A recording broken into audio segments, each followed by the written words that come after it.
live. Welcome to another session of Building the Bull. My name is Ryan. I'm so glad to be your host today. Now, this session is brought to you by the Skylabs and Vetter ecosystem. And if you're watching this right now and you're not familiar with what the Vetter ecosystem is, I do invite you to visit vetter.ai. That's vetter.ai. And there you can learn about Skylabs, our VSL token, which gives you access to our launchpad.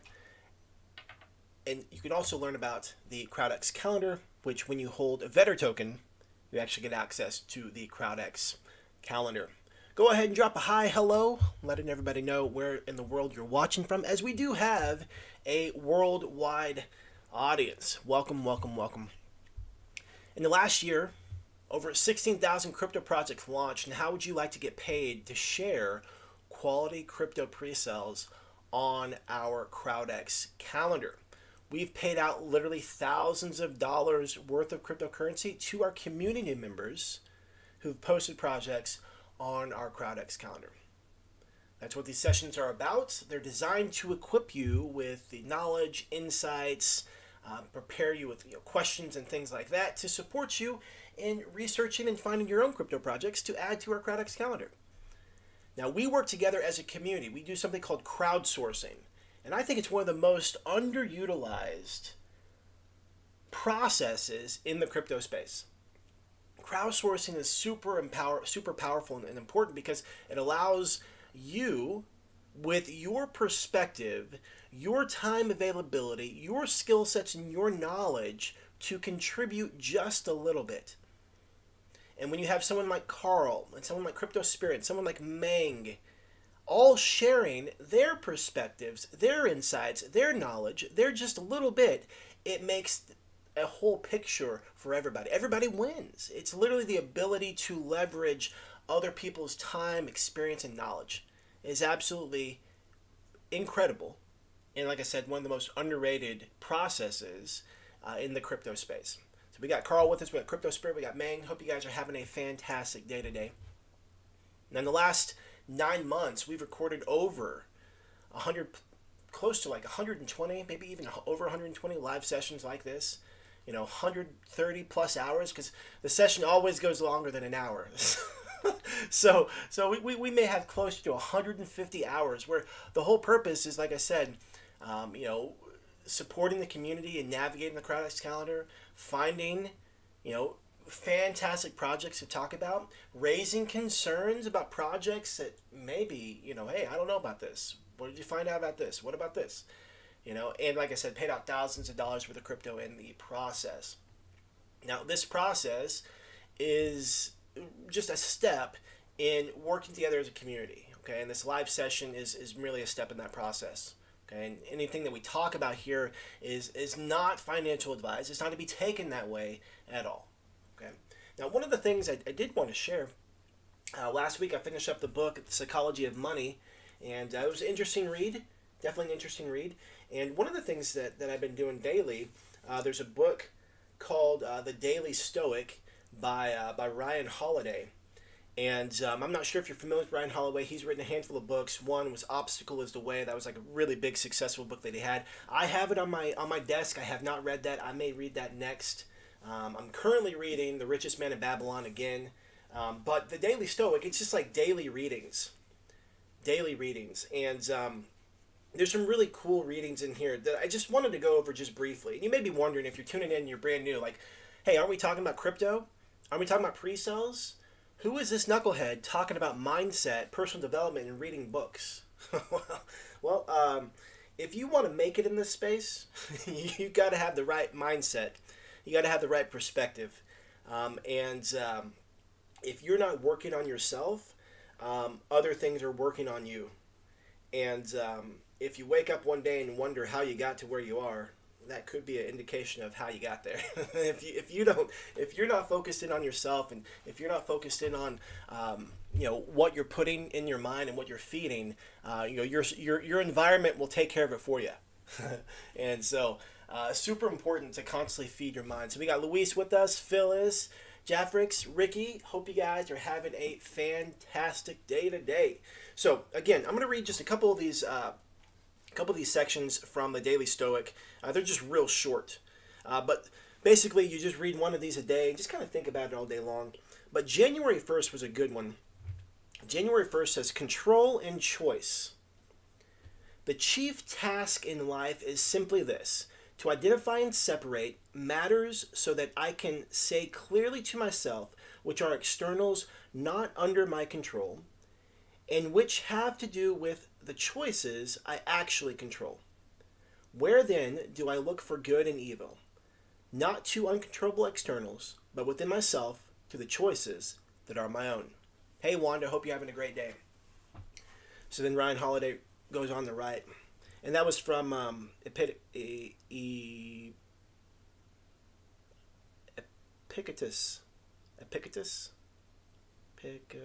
Yeah, Epictetus. we don't go to a session where I'm pronouncing something. All right, what Ryan Holiday says about that, he says, the single most important practice in Stoic philosophy is the differentiating between what we can change and what we can't, what we have influence over and what we do not. A flight is delayed because of weather. No amount of yelling at an airline representative will end a storm. No amount of wishing will make you taller or shorter or born in a different country. No matter how hard you try, you can't make someone like you. And on top of that, time spent hurling yourself at those immovable objects is time not spent on the things we can change. The recovery community practices something called the Serenity Prayer. God, grant me the serenity to accept the things I cannot change, the courage to change the things I can, and the wisdom to know the difference. Addicts cannot change the abuse suffered in childhood. They cannot undo the choices they've made or the hurt they've caused, but they can change the future through the power that they have in the present moment. As Epictetus said, they can control the choices they make right now. The same is true for us today. If we can focus on making clear what parts of our day are within our control and what parts are not, we will not only be happier, we will have a distinct advantage over other people who fail to realize they're fighting an unwinnable battle. So that was January 1, and there's been some good ones in here that I've enjoyed. It's been a great reminder. For me. Here's another one, January 9th. What we control and what we don't. This is again from Epictetus. Some things are in our control, while others are not. We control our opinion, choice, desire, aversion, and, in a word, everything of our own doing. We don't control our body, property, reputation, position, and, in a word, everything not of our own doing. Even more, the things in our control are by nature free, unhindered, and unobstructed, while those in our control are weak, slavish, and can be hindered and are not our own. Today, you won't control the external events that happen. Is that scary? A little. But it's balanced when you see that we can control our opinion about those events. You decide whether they're good or bad, whether they're fair or unfair. You don't control the situation, but you control what you think about it. You see how that works? Every single thing that is outside of your control, the outside world, other people, luck, karma, whatever, still presents a corresponding area that is in your control. This alone gives us plenty to manage, plenty of power. Best of all, an honest understanding of what is within our control provides real clarity about the world. All we have is our own mind. Remember that today, when you try to extend your reach outward, that it's much better and more appropriately directed inward. So with that, I just want to read a couple of those. So if that was, if anything spoke to you, if that was helpful, go ahead and type a, yes, or that was great, or aha moment, or whatever. If you enjoyed that, go ahead and hit the like button. Like I said, I always try to drop a little bit of mindset as, one of the things that I've said before, when you change companies, change opportunities, there's one thing that remains the same, and that's you. And if you're struggling in life because you're not getting the results that you're getting, sometimes you just get to look in the mirror. And I'm not here to step on toes. I'm just here to say this is something I experienced in my life. I worked in corporate America. I absolutely could not stand some of the things that went on, and I lacked emotional intelligence to deal with it, and I left. And it literally cost me hundreds of thousands of dollars. And guess what? I never learned from those lessons. Okay? And if I'd gone back to work a year later, 6 months later, however long, having not learned the lessons, I would have made the same mistakes again. Why? Because my work environment was not the problem. Me, I was the problem. the sooner the sooner that you realize that you have the ability and the power to take full ownership and responsibility of your situation, of what's going on in your life, it's life changing. It's truly freeing. It's truly, truly freeing. And so, I just, again, not here to step on toes, just here to plant seeds. Just here to plant seeds. Just look at me as like a gardener, just walking around planting seeds, and hopefully, one day those things will sprout, and an idea will take root, and things will look drastically different for you. So, what is crowdsourcing? We talked a little bit about it. We talked about this idea and concept of being able to leverage other people's time, energy, experience, and things like that. And instead of you being the source, we live in a world where it's all about me and alpha male, alpha female, boss chick, boss lady, and you're the one, you're the guy, I am that guy, instead of that, but rather a community effort of everybody doing a little bit of work. A little bit of here, a little bit of there. I found this, I found that. Oh, here's what I read, here's what I saw. With 16,000 projects launching, how can you personally, individually, find all of those by yourself? Research all of those by yourself. Do your due diligence on all those by yourself. Listen to all the AMAs. Listen to all the updates. It's next to impossible. But what if there was a group of people working together collectively, sharing bits of information, keeping everybody up to date, where everybody benefits? That's what we're building. That's what we have. I just want to change my screen here so you can see it. This is our Discord, and if you're not part of our Discord, I definitely invite you to come check it out. The link to Discord is in the description of this video, so go ahead and click on that and hop in and join in the conversation. But we have great conversations here where we're talking about projects that we've found. We're bringing up red flags and concerns. We're bringing up updates and changes. And this right here saves so much time and energy. And it's so powerful. And that's the beautiful thing about the crowdsource model. Staying up to date on trends, recognizing patterns. Okay? When multiple people start saying the same thing, it's no longer just luck or coincidence. It's now something is shifting in the space. So imagine being able to get paid to be a part of a community like this. Imagine being able to get paid to have insider crypto knowledge. Imagine being able to get paid to stay ahead of crypto trends. That's the beauty of this ecosystem, and it is such an asset in the space. It's so powerful. It's so powerful. I used to say this a lot. It's a massive form of leverage.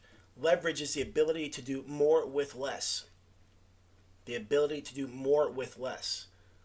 Now, if you were to try to pick up your car, that's really heavy, and that's hard to do. But if you have the right tool, like a jack, and you put the jack in the right location, and you use it the way the jack is designed to be used, you can lift your car with ease and effort.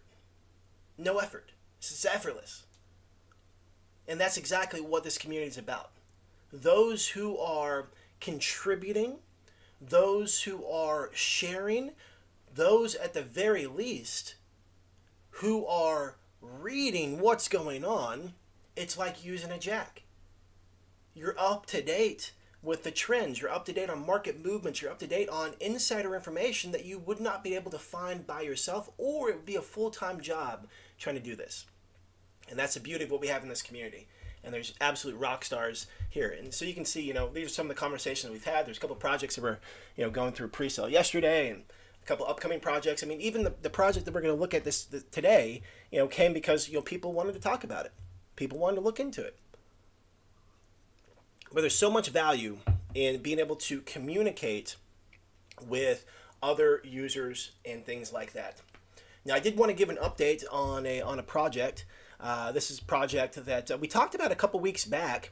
It was 8-bit earn, and when we talked about it on live, there wasn't a whole lot. I wasn't necessarily. I was pretty much neutral about the project. I had some upside, had some downside. I was just neutral about it. Nothing really stood out one way or the other. But they had their pre-sale yesterday, and they were attempting something pretty brazen, really. And they were looking at raising 600 BNB on 3 different platforms, so 200 each. Okay, so they had a 200 hard cap, 100 soft cap on PinkCell, Gympad, and Novation. Now, if you recall, we've been talking about Novation for a little bit now. That is a newer launchpad, and so shortly after the pre-sale went live, there was a lot of momentum happening on PinkCell and a lot less happening on Gympad and Novation. Now, you may be wondering, well, maybe you're not. When I saw a project who was going to do something like this, my first question was, why would you split up your pre-sales on 3 different platforms?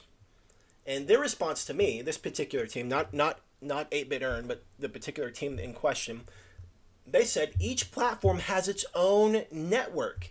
Each platform has its own assets. Each platform has its own unique selling propositions. Okay?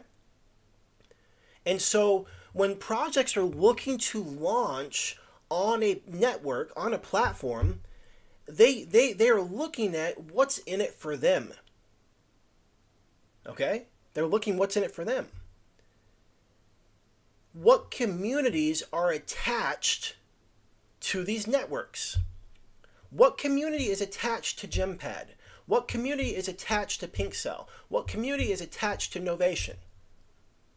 What community is attached to Vetter? These are super important questions that developers are looking for. They want answers on. They want to know what's in it for them. Besides just launching a project, there's more to it than just that. Some of the investors for 8-bit earn, whenever the raises were going really slow for Gympad and Novation, I think it was like 30 BNB on PinkCell and maybe we'll just call it 5 and 7 or something on Novation and Gympad. They decided to cancel. Okay, they decided to cancel the pre-sales on Novation and cancel the pre-sale on. Let me see if I can find the update. Oh, I may have skipped past it. Oh, here we go. They decided to cancel the pre-sale on Gympad and Novation, but let it run on PinkCell only. Now, I was pretty neutral about this project, but the one thing that comes up for me is, and I'm confused, if they originally wanted to raise 300 to 600 BNB for their project to launch, but then they canceled the other 2, now they're only raising 200 BNB, to me that indicates they really didn't need it. And so, that I think that's questionable.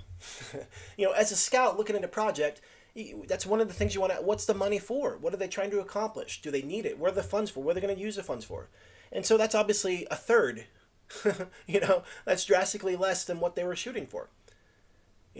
And so I found that interesting. Another thing, and I don't necessarily agree with this, but there were some people in their community who were complaining. They were complaining that they canceled Gympad and Novation. This person said that he was asleep, and he woke up, and the pre-sale had filled on PinkCell, and what happened, and he missed out. And I mean, my thought to that guy is like, dude,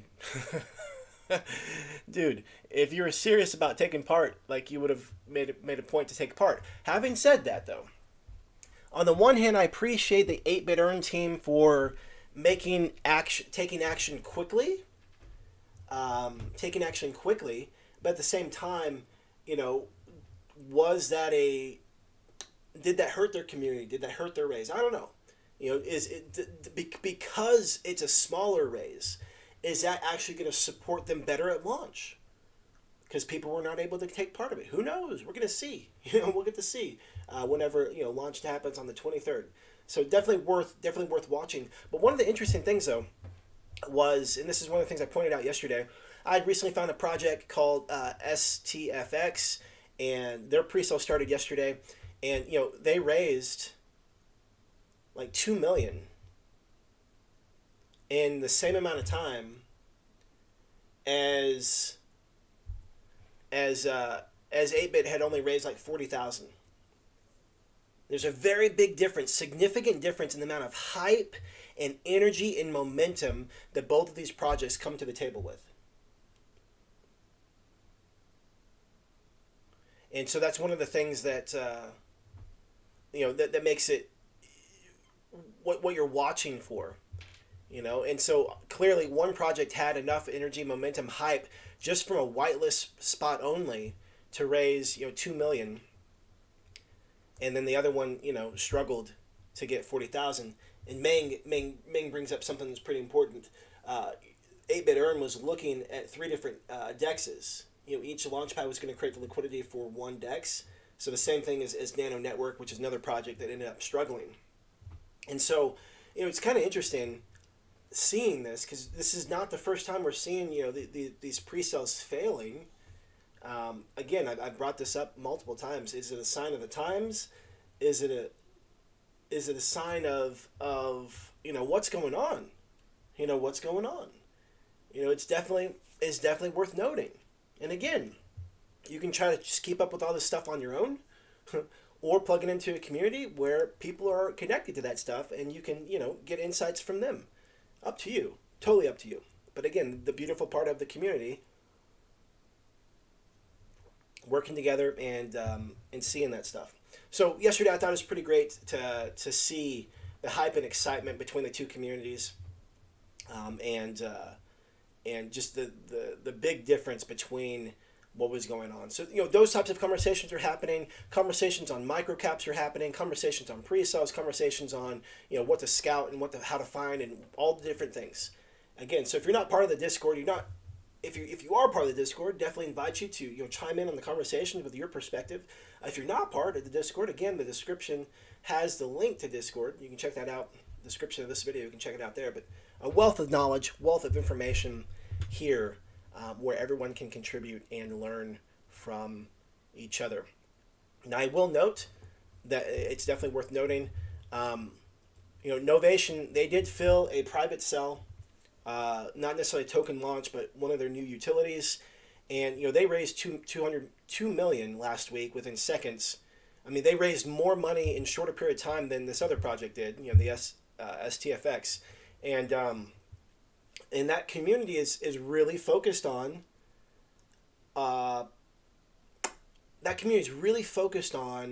projects or products that Vault Finance is producing, creating. Right now, that community has made it very clear that they're not necessarily interested in projects launching off of Novation. This is the third pre-sale that's been canceled on Novation in a row. And you just get to look, money talks. And so it's not that there's not a lack of funds. There's clearly an abundance of funds. But that community is solely focused on what Vault Finance is producing. Okay? They don't necessarily care, at least based on their actions. Okay? We can all use words and say based on the words they care, but based on their actions, the majority of the Vault Finance community does not care about projects launching on Novation. I would be willing to say that we've had just as many contributors from our community as their own, and it's not even our own launchpad. And it's just interesting. And so that's what I keep saying. That's why I keep trying to make a point of, when developers are looking for launchpads to launch from, the community is an asset. And the community that we have based on crowdsourcing is a powerful asset. And the more we develop that, the more we continue to grow that, it will be self-evident.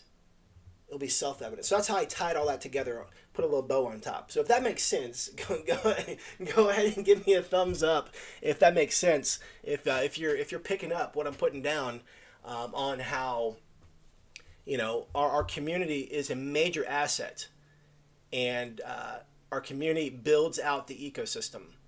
And devs see that, and devs want to work with platforms where there's a strong, solid community. And again, we've seen big launches, we've seen big raises. So we could argue and say, well, Ryan, look at the market conditions. Well, yeah, but look at Galaxy Villains. We talked about that a couple weeks ago, and look at how much they did at launch. We got STFX that raised, $2 million in 24 hours. We have, Vault Finance who raised $2 million in seconds. There's money in the space, but people are choosing. You can tell where their interest is based on where they're putting their money. Okay, so it's not solely based on market conditions and Obviously, in the full run of a bull market, people are throwing money around everywhere. Okay, we're obviously not in that season. But what I'm saying is, it's not bleak and dim and desolate. There's still a ton of money in the space. Okay, and us as a community, it's time for us to really rally behind the idea of crowdsourcing and sharing information and working together, because that is our strongest asset. And it's something, and here's the best part about it, it's something 100% in our control. That's what's beautiful about it. It is 100% in our control. So whether you're a brand new scout, you've never scouted before, and you're nervous, that's okay, you're in the right place. Whether you're a seasoned scout, that's fantastic. Thank you for your contribution. If you've never even thought about scouting before, hey, try it out. Talk to us in chat. We'll help you out, whatever questions you have. But be a part of the conversation. Follow the conversations. Celebrate someone's win. Celebrate someone's, they posted a project, they did great. Celebrate them. Do all that stuff. That's how we're going to build a strong, solid community of crowdsourcing, encouragement, support, and just leading the way in the crowdsourcing space. So with that, this week, Meng threw out the idea of people voting on what projects we're going to take a look at, and we tried it out last week with voting on the YouTube live before it started, and last night I put out a post and we got a couple votes, and so it was between a project called Speed Throne and MTG DAO, and Speed Throne won it. It's kind of weird for me, as you can see on my screen on my desktop. I had the 3-1, but on my app on my phone, there's actually more votes. But still, Speed Throne won it. So we're going to take a look at Speed Throne today, and we're going to take a look at that project and just share some ideas and insights into that project and what we see. Now, if you've already taken a look at the project, feel free to share some of the pros and cons and things that you've found and things that you've seen as we're going through this together. Now, I did take a look at it briefly before we got on the call, and just to get a little bit of a head start and familiarize myself with the project just a little bit. So let's go ahead and jump into this. Now, I will say, like I said earlier, this process is to sort for the best projects together as a community. Okay, and the live session that you're on right now, or if you're watching the replay, hey, thanks for being here. It is merely a step in that process. Crypto is risky. In no way, shape, or form am I telling you to invest. I'm not a financial advisor. This is not financial advice. Please do your own research. Having said all that, I'm going to share my thought process, my perspective while looking into projects. Sometimes I am right and sometimes I'm wrong. It's all 100% subjective. The purpose is to support you and what to look for as you're scouting your own projects. And again, this is not a crystal ball. None of us are, geniuses who can point out everything that's going to happen. And this is just sharing ideas. Okay. Anything negative has no indication or nothing negative directed at the scout, nor anything directed at the project. Anything positive is not suggesting that I'm in favor of the project or anything like that. It's just literally we're going to try to my best to state facts and opinions and things like that. So this is Speed Throne. Let's go ahead and open up the website. I always like to start there. Speed Throne, multi-chain, play-to-earn racing game. Okay, get your Prime car, mint your Alpha Series car, and VIP leaderboard. So right now, these two links go to the same spots. If you look in the left here, the left, right, this area right here, it goes to the leaderboard, this goes to leaderboard. So both of those go to leaderboard, and this one goes to a place where jpeg.store, where you can buy your NFT car. Okay. So we scroll down, play to earn. Players will receive the game. Players will receive the game in-game currency. Players will receive the game in-game currency by qualifying in the events and participating in different competitions. The game's native currency is a cryptographic token with a fixed supply and can be traded for real money at any time. I don't know if this is a typo or not, but my brain has a hard time comprehending what it's saying. Players will receive the game in-game currency by qualifying in events and participating in different competitions. Anyway. Speed Throne is a PC racing game with realistic-looking gaming visuals. We're using the cutting-edge features of Unreal Engine 5, such as Nanite, Lumen, and Chaos vehicle physics to deliver the best gaming experience. All right, so we have a video here. You guys know I like seeing videos because it kind of just gives me a very elementary, basic metric of how many people have watched this video. Okay, so again, I'm not saying this is like gold. I'm not saying this is like proven, tested. You can bet on this. I'm simply saying I don't know how much traffic the website gets, but if I open this video, watch it on YouTube, it's going to tell me that there's 818 views in the last 3 months. I know that the video is not unlisted. So meaning this video is open to the public and other people could be watching this video, things like that. Okay? Their subscribers could have watched it. They could run ads to that. It is a metric. It is not the metric. Now, what I would love to see is if this video was unlisted, because then we would know that the video is only being watched wherever the video is being embedded. Okay, and that's just something that I like to look for.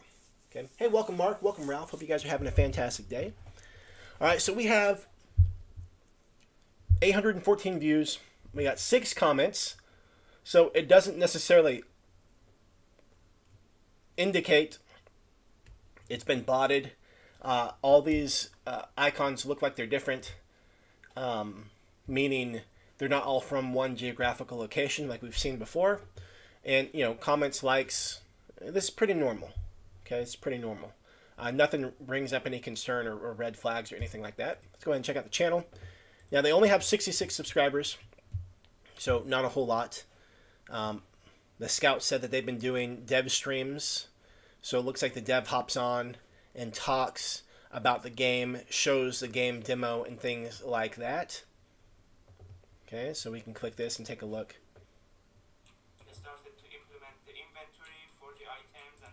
So he's basically talking about updates and things like that they've done for the game, while it would appear that he's actually playing the game, because it's not like he's just doing a voiceover. You can hear the clicking on his keyboard as he's talking and stuff, and so, I think that's kind of something that's unique. You've heard me say before, don't tell me what it does, show me what it does, and I think this is doing a pretty decent job, although he's pausing that, so this is definitely a video. This part is a video. What he was just doing was a video, because he was pausing the screen.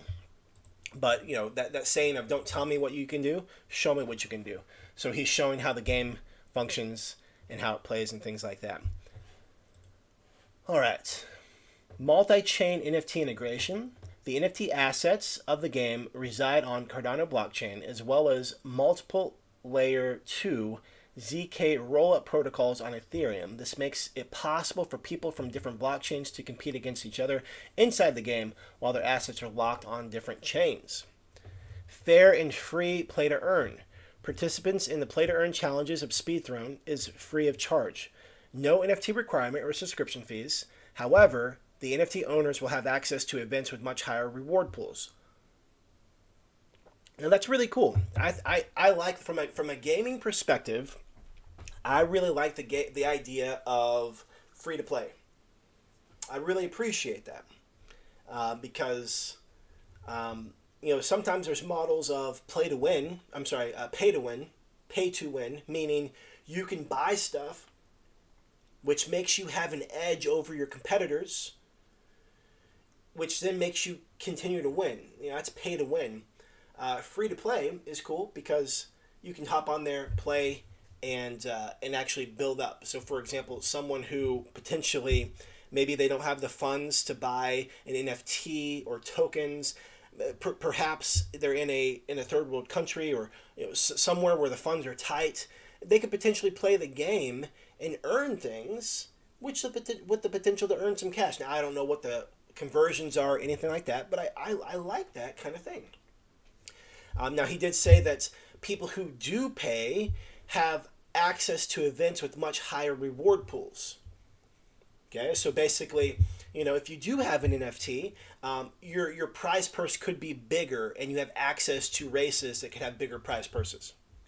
The NFT cars do not provide any edge over the normal cars. That's a great perk, what I was saying a minute ago. The difference between free to play and pay to win, there's a very fine line. So, for example, if Meng, he goes and buys an NFT, and he has his car is faster than mine because I'm free to play, that's not really a balanced ecosystem. Okay, so I think that's really cool. The NFT cars do not provide any edge over normal cars in gameplay, ensuring fair competition. However, they will provide unlimited event trials as well as multipliers in terms of the number of reward tokens. Free to play. Speedrun is a free-to-play game. All you need to play the game is a PC with the minimum system required, and that's it. Prime cars are a collection of 1,000 NFTs on Cardano blockchain. NFT contains in-game playable car asset, a social class trait in Speedrun community, and whitelisting ticket for all future mints, access to special drivers in the Speedrun game. Deflationary token economy. The unique token design for Speedrun is in place to ensure a deflationary token ecosystem that is expandable with player count. Most play-to-earn games fail to scale with player growth due to the overflow of the reward currency into the market, which results in devaluation of the in-game currency. Speedrun is using a one-way approach for the token circulation, meaning the tokens that are used for transactions inside the game's marketplace are burnt and removed from circulation. As the number of players grow, the demand for the token increases while the supply of the token continues to decrease. Given the fixed total supply of the tokens, the valuation of the play-to-earn rewards will depend on the number of players who play the game. The more players join the game, in theory, the valuation of the token becomes higher, benefiting players, holders, early investors, and marketing and development team. Here we have the tokenomics. Okay. There is a vesting schedule for there was a private sale. There's a vesting schedule for the private sale. We'll look at that in a minute. Here's our roadmap. Okay, then we have socials. All right, so looking at the website, I don't necessarily feel a theme. Okay, I don't feel a theme. This is probably a stock photo. Nothing's wrong with that, but I don't know if there's a theme. I don't know if there's a theme to their website. Like, I don't know what their colors are yet. I don't know. I mean, I guess this is the closest thing we have. YouTube is the closest thing we have to seeing what their theme is. We got like a purple futuristic S here. Okay, that's what we got. So if that's what their theme is, that's what we got. Okay, and the website, I don't really see anything. I mean, the blue and purple kind of go together, but it's kind of a basic It's kind of a basic website. All right, let's look at the white paper. Okay, so the white paper has a different kind of theme and feel to it. I don't see the logo anywhere. Well, here's the tokenomics from the website, but I don't see the logo, the YouTube logo anywhere. So that's kind of interesting.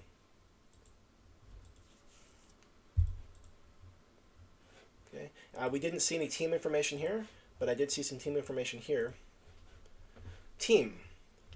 Okay, it says Orion Unix is a Swedish game and blockchain company aiming to become a pioneer in developing high-quality blockchain games. The company is involved in a number of other gaming projects, both in Web3 metaverse space and traditional gaming markets. Our team has a close partnership with some of the well-known NFT gaming projects in the Cardano ecosystem, such as the Deadly Sins, with whom we are designing and executing the game idea for the Metaverse Hub experience. All right, so the CEO is Bazad, and head of game development Sarush, and solution architect Vahid. Okay, so we don't have bios, we don't have socials, we just have a name and a title, just a name and title.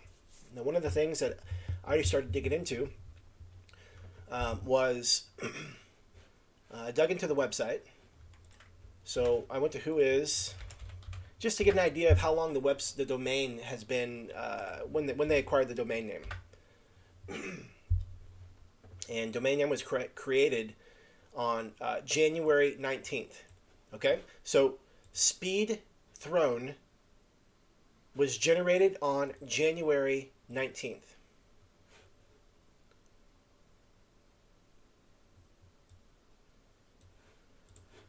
So when they quoted this company, it made me curious. I was like, who is Orion Unix?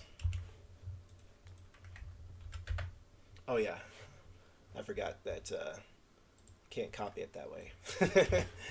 Yeah, let me do it again. There we go. Orion Unix. All right, blockchain and video game development company. Okay, so now we're kind of making a transition, just midway through, because now we have the team saying that they're a game blockchain company. This kind of makes me think of like, Crypto Legions in Big Crypto Game. That kind of same thing. It's a company that's developing multiple games. Okay, cool. Well, let's just take a quick little detour. Who is Orion Unix? So I searched them, and this site is very, very basic. Okay, this is a super basic site. I click on projects, expecting to see previous work from them, and it's just Speed Throne. Okay? But we do have a bio here. Okay? Bazad. This is just horrible to read. Like, this background, this white text on top of that background is really hard to read. I come from an academic background with a PhD in life science, working as a 3D artist and game developer since 2002. So he's been working as a game developer for 21 years. Experience of managing a wide range of projects with more than 10 people in a team, from laboratory research experience to video game development. I founded Orion Unix AB, I don't know what the AB is, together with two close friends to pursue the goal of spearheading the blockchain gaming industry. It's pretty cool. Sarush, and so we do have consistency. These are the same guys who were on the white paper. Okay. Bazad, Sarush, Vahid.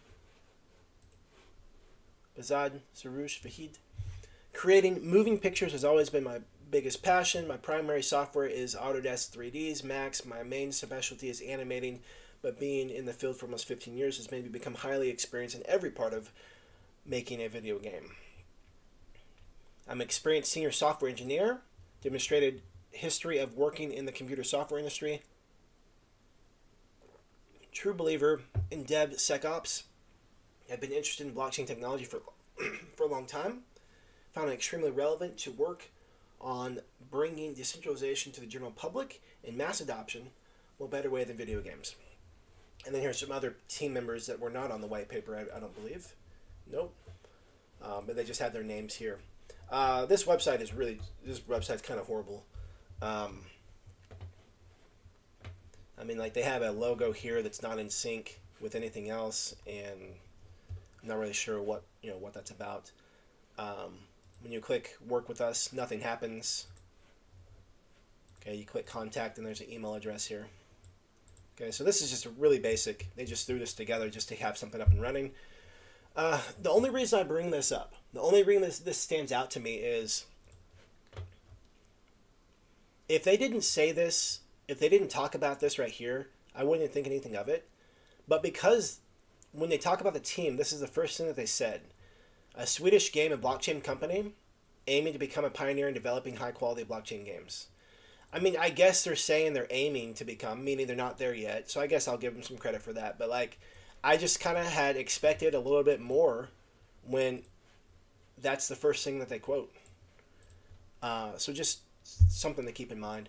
Now, the other side of this, is I went to go look to see when this website was created, or a domain was purchased, rather.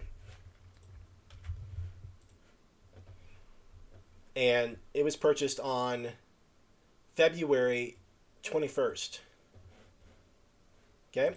So Speed Throne was purchased on January 19th, and about a month later,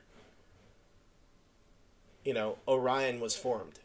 And so, okay, fine. They had the idea for Speed Throne and then decided, you know what, we should be a gaming company.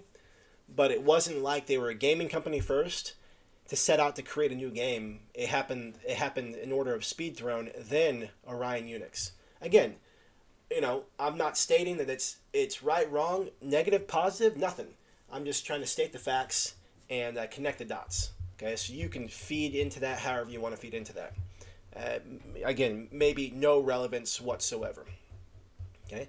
Now, one of the things they do not have a Telegram group. Okay, they have Twitter, YouTube, Discord, and Twitch. I did go to Twitch, and they don't have a lot of stuff going on Twitch. They just have one recent broadcast. 36 followers, so Twitch is definitely not their space. Okay, Twitch is not their space. And we can check out Twitter real quick. So 3,100 followers. Okay, they're driving people to Discord. Okay, so this is their pin message, and maybe they're running some traffic and things to that.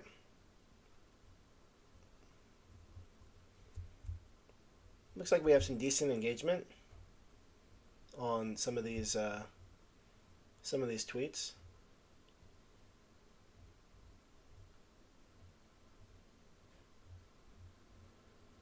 Yeah, there's some decent engagement here.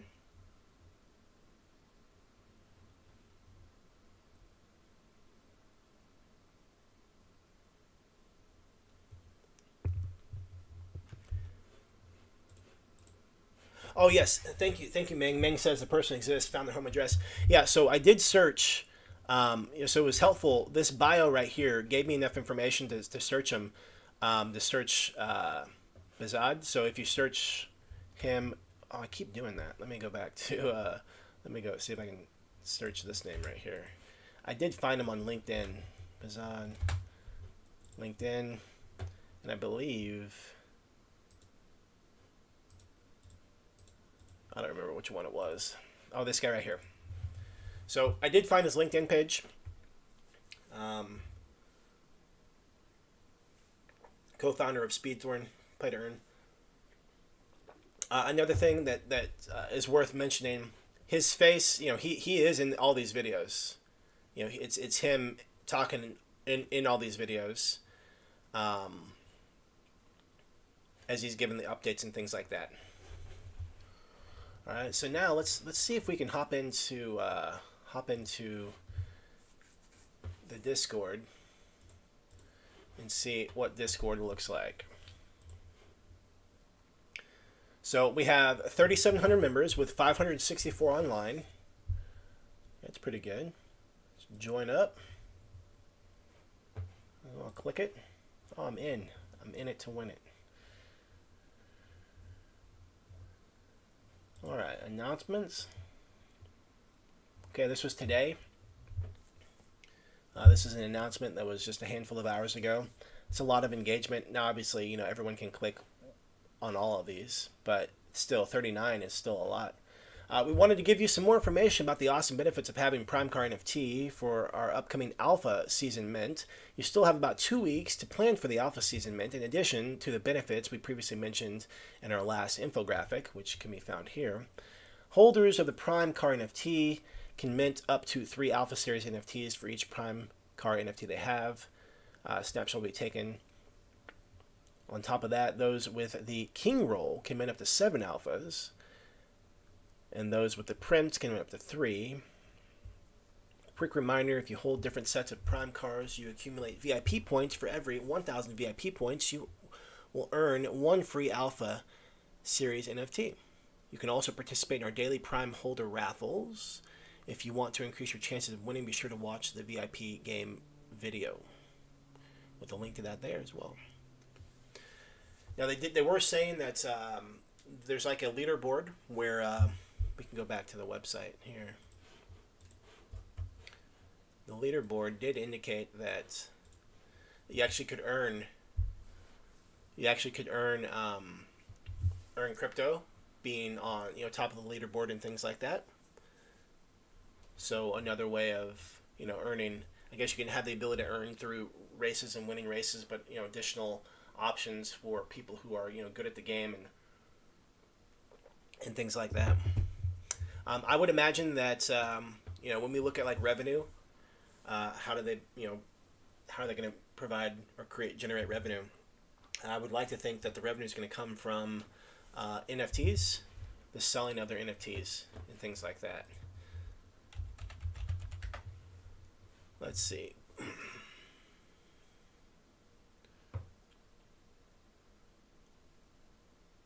I'm curious about audit and things like that. I thought that I searched the white paper for audit, but nothing came up. Oh, that's because it doesn't function like that. Yeah. Okay. Well, that's not going to work well. All right. I guess I'll we could skim through this real quick to see if we could find any information about an audit. Because Discord brought up 2 other people talking about an audit, but it wasn't necessarily about the project audit. Website, tools, Twitch, YouTube.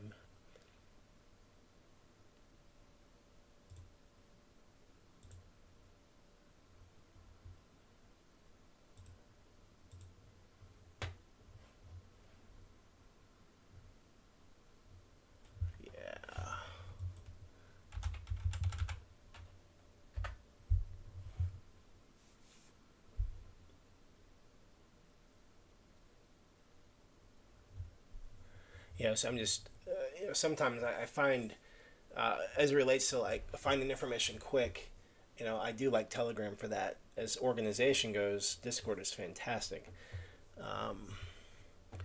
Because like right now, they're talking about other projects. Like this is talking about other NFTs and things like that, not necessarily our own. So this makes it a little challenging. Oh, here we go. Meet the team. Oh, here we go.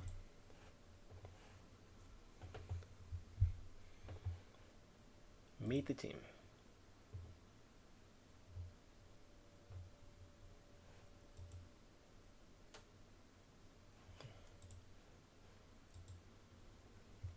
All right, so we got some more faces now. Here are the other names that were potentially on the Orion Unix website. But same bio, pics, names, and things like that for the team. So, like I was saying, I think that it's fair to say the new cars, maybe new skins, maybe upgrades to cars and vehicles and things like that. I don't know, things that make the vehicles go faster, or tires, or who knows. Maybe there are going to be some NFTs like that that can provide some revenue. Um, the fact that it's free to play does give someone the opportunity to like start playing and maybe make a little bit of progress and then get sucked in. So I don't know if anybody has ever played League of Legends. It's an older game at this point, but when it came out, it's always been a free to play game. One of my buddies, he and I played it together, and I appreciate the fact it's a free to play game and how well of a game it was considering it's free. My buddy took it a step further, and he would just buy skins. Well, skins are basically just outfits for the characters. It didn't provide any type of edge. It didn't provide any type of benefit, but he just liked looking different. So technically what we're talking about is like the first NFTs before they were really called NFTs. In-game skins, in-game perks, in-game mods. Those are NFTs. It just didn't have that name. And so there's definitely a market that likes that stuff. But like I was saying, you got the free to play model, which can bring people in, and they could be doing good, and maybe they earn enough to buy something or make some money, or who knows. But if it's a great game that does have the potential to allow someone to get to the point where like they do want to spend money, they've built that they know, like, and trust the team, and they're all for it, and they want to hey, let me spend some money on this. Maybe I want to get a faster car. I want to I was able to test it out and everything looked great. Now I want to actually quote unquote get in the game and do some good things with it. So like I said, I appreciate the free to play model. Let's go ahead and see what the scout said in his notes. Project is in beta stage. Good looking project with the help of Unreal Engine 5. Co-founders' names and photos are shown on the site. AMAs are frequent, which is included in their dev streams. Also, the utility of their NFTs is unique. Prime set NFT holders earn 500 ADA a week, being in the top 10 on the leaderboard. Dev streams occur twice each month for the last 3 months. Red flag, he has Discord has 3,000 plus members, which isn't bad for early project, but in my opinion, early project in my opinion, but thought to add it anyway. Okay, let me say that again. Discord has 300 plus members, which isn't bad for an early project in my opinion, but thought I'd add it anyway. He found it on Twitch. Comments: 1,000 Prime NFTs are on the JPEG store, which is NFT Marketplace. 233 Prime set NFT owners. The floor is 180 ADA. The volume is over 160,000. Oh, that's what we're going to look at. The seed, the vesting period for the private sale. It was somewhere.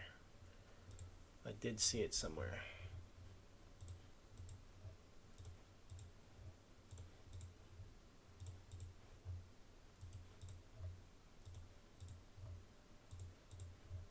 Huh. I know it's in here.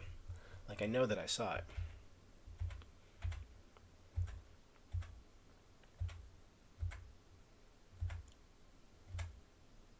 They had different types of games and matches that people could play. Here we go. All right, so private sell round, 10% TGE, 3 months cliff, so 10% vesting over the next 9 months. Public round, 100% unlocked. The team tokens, 9 months cliff, 6% release on game launch, investing 2% monthly for 47 months.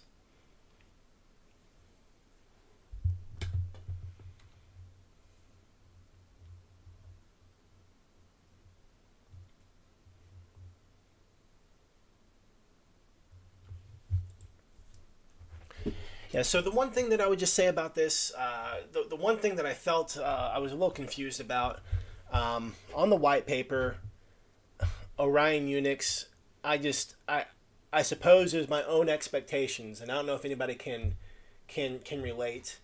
I don't know if anybody can relate, but like, sometimes when my expectations aren't met, that's when I get disappointed about something. So when they talked about Orion Unix, I was thinking, man, this must be big if they're talking about that. If that's their headline when it talks about teams. So when I looked into it and I saw how basic it was, I was like, huh.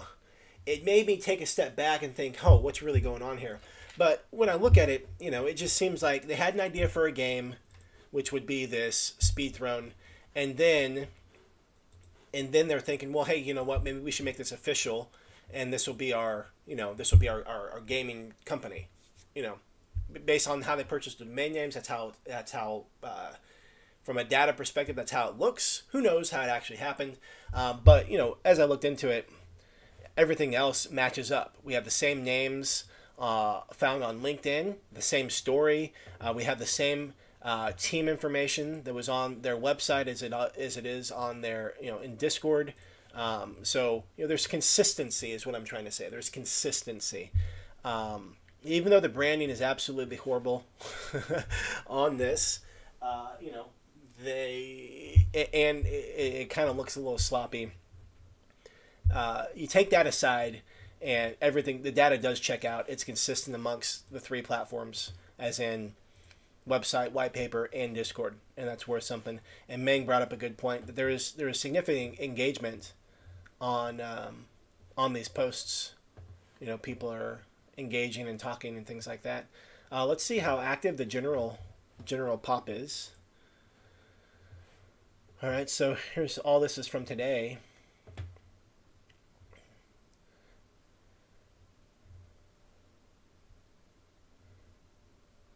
Yeah, all this is from today. So there's people in there talking, chatting it up, living their best life. Yeah, there's a handful of there's activity here. Fellow speedsters.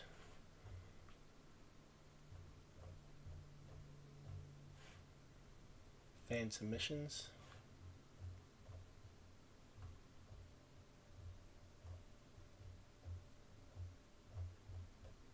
Yeah. Let's see what we have in frequently asked questions. Oh. That was different frequently asked questions than I was picturing. Okay. Meng says, yeah, really good engagement on the post. Yep, definitely. Doug and Sandra, I appreciate that. Thank you, Doug and Sandra. Appreciate that. Glad you guys are here. So with that, we're going to go ahead and wrap it up. So that was Speed Throne. So one of the questions that I have from this are, when is there going to be a demo of the game? I feel like we looked over the whole website. I don't recall ever skipping past something that said try it out, or even when the demo is coming. I know that you can buy your NFT here, but I don't know anything else. I don't know when the game's supposed to come out. I don't know when the demo is going to be out. There was a project.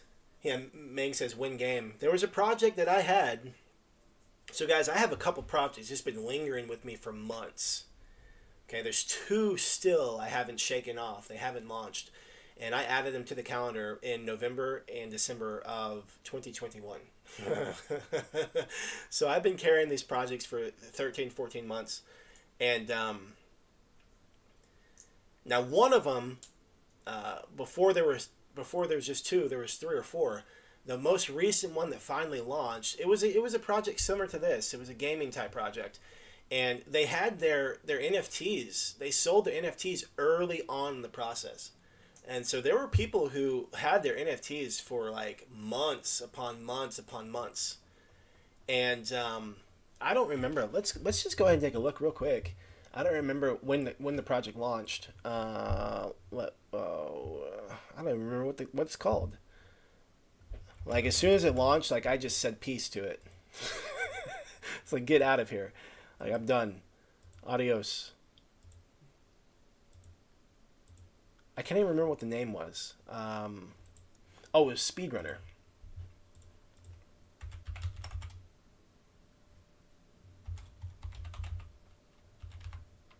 Was it Speedrunner?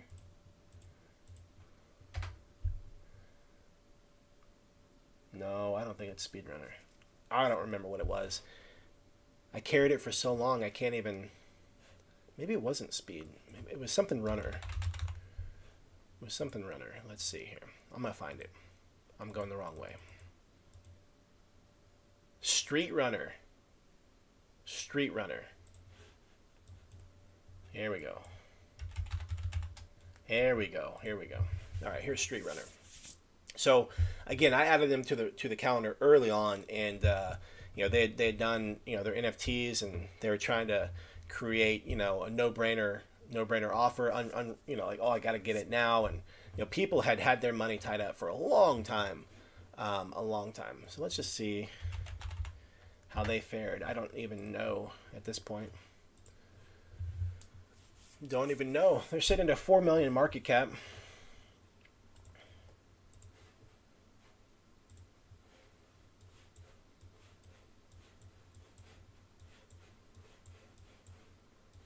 Okay, so they launched and then they kind of fizzled out a bit.